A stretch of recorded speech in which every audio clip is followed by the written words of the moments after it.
Electrostatics. चलो देखते हैं क्या होता है इलेक्ट्रोस्टैटिक्स। इलेक्ट्रोस्टैटिक्स, इलेक्ट्रो मीन्स क्या होता है हमारे पास, इलेक्ट्रॉन्स, और स्टैटिक्स का मीन्स एट रेस्ट।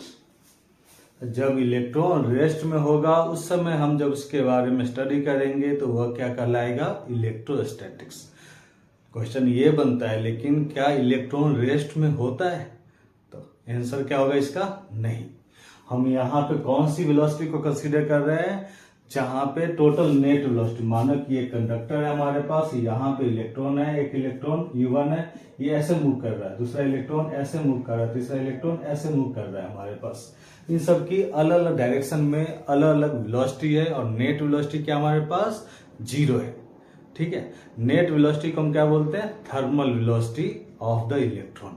जहां पे net velocity of electrons in a particular conductor is 0, वहां पे जब हम स्टडी करेंगे इलेक्ट्रॉन के बारे में तो वह हमारे पास फिजिक्स का जो ब्रांच है वह क्या कहलाएगा, इलेक्ट्रोस्टैटिक्स।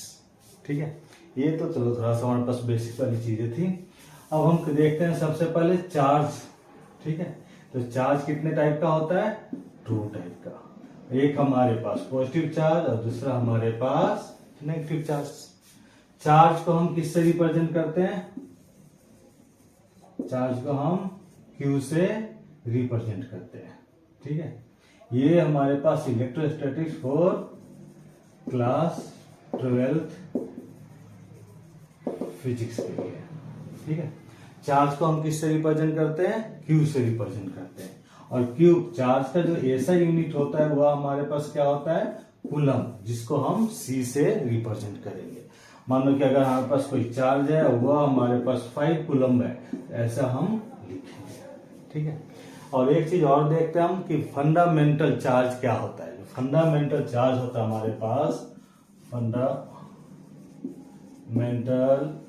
चार्ज, उसको हम इलेक्ट्रॉन बोलते हैं, और ये कितना होता है, इस पे -1.6 इंटू 10⁻⁻19 कूलम चार्ज होता है। ठीक है, तो अभी हमने थोड़ा सा समझा इलेक्ट्रोस्टैटिक्स के बारे में कि इलेक्ट्रोस्टैटिक्स होता क्या है, चार्ज कितने टाइप का होता है, चार्ज को किससे रिप्रेजेंट करते हैं, और चार्ज का ऐसा यूनिट क्या है। ठीक है, और हमारे पास फंडामेंटल चार्ज क्या होता है और उसकी वैल्यू कितनी है। ठीक है, आगे करते हैं।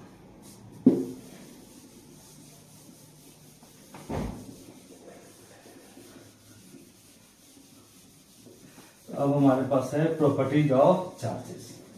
ठीक है, तो हमारे पास क्या है, अब प्रॉपर्टीज ऑफ चार्जेस। तो जो पहली प्रॉपर्टीज है हमारे पास वह क्या है, हमारे पास conservation of charges. Conservation of charges, conservation of charges का मतलब charge neither be created nor be destroyed, transfer from one point to another point. ऐसा हम इसको देख समझ सकते हैं दूसरी भाषा में कि चलो एक हमारे पास कोई सिस्टम है, ये सिस्टम है हमारे पास, इस सिस्टम के अंदर जो टोटल नंबर ऑफ चार्ज होगा वह हमेशा क्या होगा, कंजर्व होगा। ठीक है, अगर ये डोनेट करेगा तो इस पे पॉजिटिव चार्ज उतना आ जाएगा, गेन करेगा तो इस पे नेगेटिव चार्ज आ जाएगा, और जो टोटल चार्ज होगा वो हमेशा कंजर्व होगा, फिक्स होगा हमारे पास। तो आइसोलेटेड सिस्टम में क्या होता है, हमारे पास टोटल चार्ज हमेशा कंजर्व होता है। तो चार्ज को ना हम बना सकते हैं ना इसको नष्ट कर सकते हैं। Charge neither be created nor be destroyed, इसमें आपने इतना याद करना है। दूसरी इसकी प्रॉपर्टीज है हमारे पास चार्ज की, additive nature of charge, additivity.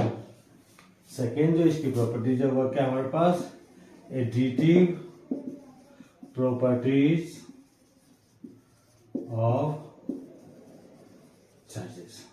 इसमें होता क्या कि एक सिस्टम है हमारे पास, ठीक है, उस पर चार्ज मान लो कि -2 कूलम आ गया, एक 5 कूलम का चार्ज आ गया, एक +7 कूलम का आ गया, और एक -12 कूलम का चार्ज आ गया। तो इन सभी चार्ज को एज एन होल हम अलजेब्रिकली ऐड कर देते हैं। अलजेब्रिकली ऐड करने का मतलब उनको, उस चार्ज को प्रॉपर देयर साइन के साथ ऐड करना है। यहाँ पे देखो अब हमारे पास टोटल चार्ज कितना आ जाएगा, -2 + 5, प्लस 7 माइनस 12। देखो ये कितना आ गया हमारे पास, कूलम के टर्म में लिखेंगे टोटल चार्ज को, तो ये आ गया 12 में से 12 गया 0, तो माइनस 2 कूलम चार्ज। तो ये क्या हुआ, हमने चार्ज को ऐड कर लिया अलजेब्रिकली।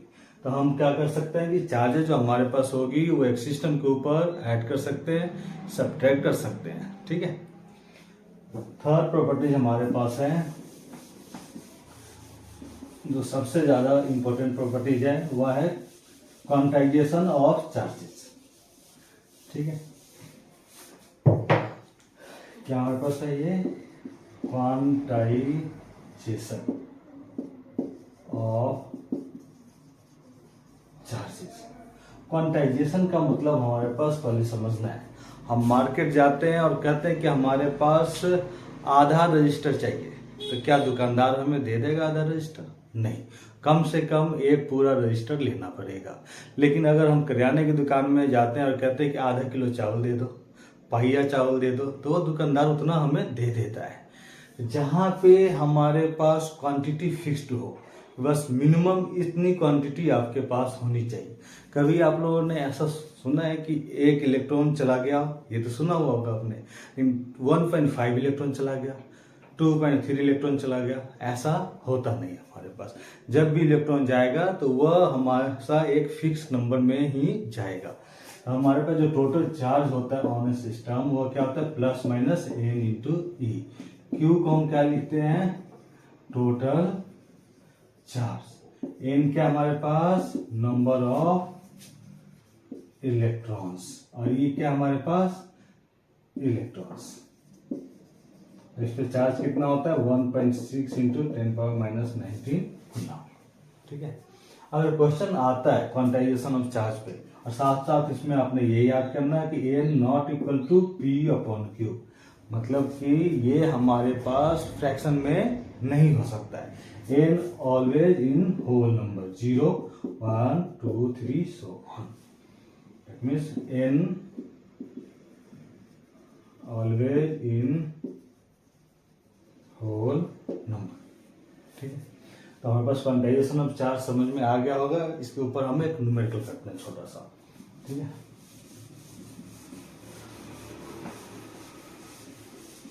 तो सबसे पहले आपने फॉर्मूला याद करना है, Q equal to n into e. ठीक है, फॉर्मूला हमारे पास क्या है क्वांटाइजेशन ऑफ चार्ज का, Q equal to n e. Question आता है कि find number of electrons in Q equal to, हमारे पास कितना गिवन है,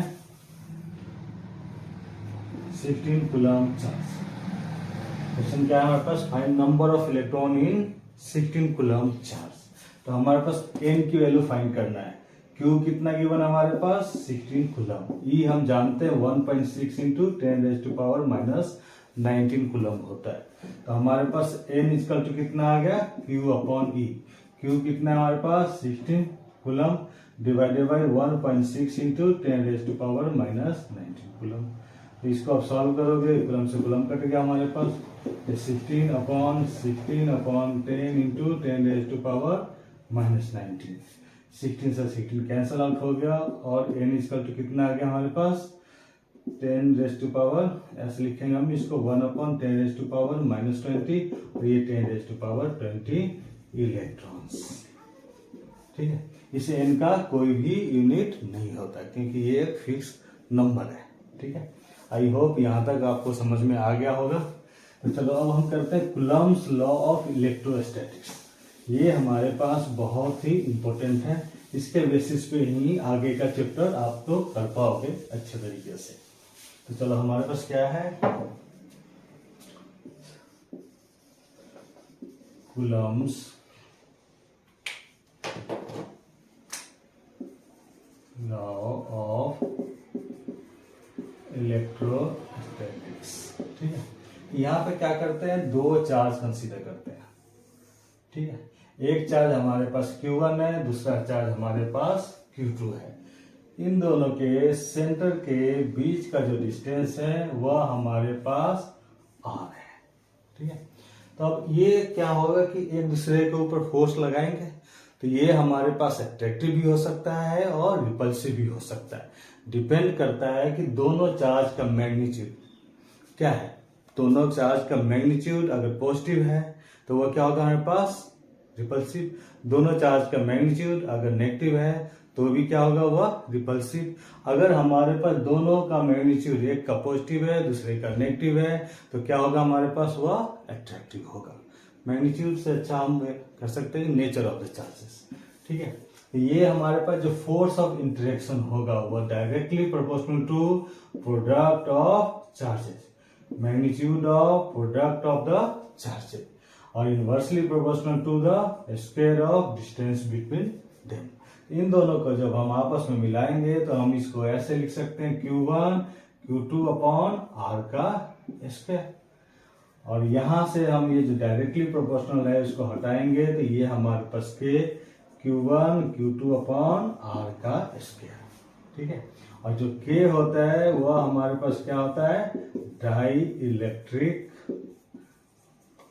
कांस्टेंट। ठीक है, हमने क्या देखा यहाँ पे कूलम्ब्स लॉ में कि दो चार्जेज है वह एक दूसरे के ऊपर फोर्स लगा रही है, उस फोर्स का मैग्नीट्यूड क्या होगा, उस फोर्स का magnitude directly proportional to the product of charges and inversely proportional to the square of distance between them. इन दोनों का आपस में हमने कंबाइन किया तो F equal to K Q1 Q2 upon R square आ गया। और K को हमने क्या कहा कि ये डाई इलेक्ट्रिक कॉन्स्टेंट होता है। K की value 1 upon 4 pi epsilon not K बराबर होती है, और ये होता है 9 इंटू 10⁻⁹ के बराबर। ठीक है, जो एप्सिलॉन नॉट होता है, एप्सिलॉन नॉट इसको हम क्या बोलते हैं, परमिटिविटी ऑफ फ्री स्पेस, या एयर लिख सकते हो या वैक्यूम लिख सकते हो। ठीक है, ये लिखने का मतलब हुआ कि जब भी हम चार्ज को किसी पार्टिकुलर मीडियम में रखेंगे तो उस मीडियम का इम्पैक्ट भी उनके फोर्स ऑफ अट्रैक्शन या रिपल्सन के ऊपर पड़ सकता है, और कितना वेरी करेगा, डिपेंड करेगा कि मीडियम कैसा है। ठीक है, तो इसको एक कांस्टेंट क्वांटिटी के थ्रू मेजर करने की कोशिश की गई है जिसको हम परमिटिविटी बोलते हैं। मीडियम के लिए परमिटिविटी की वैल्यू अलग हो जाएगी, एयर के लिए हमारे पास अलग है। एयर के लिए 8.854 इंटू 10⁻12 के करीब है। ठीक है, तो ये आपको समझ में आ गया होगा। अब इसको हम कैसे लिख सकते हैं, 1 upon 4 pi epsilon not Q1 Q2 upon R का स्क्वायर। ठीक है, तो आज के लिए हम इतना ही करते हैं। आई होप कि आप लोग को समझ में आ गया होगा। ऐसे ही हम एक नई सीरीज शुरू कर रहे हैं जहाँ पे फिजिक्स के सारे चैप्टर्स का एक एक टॉपिक का पर लेक्चर के हिसाब से हम वीडियो बना लेंगे, और उसको आप जब मर्जी तब देख सकते हो, रिवीजन कर सकते हो। ठीक है, तो आज के लिए इतना ही, मिलते हैं इसके नेक्स्ट पार्ट में।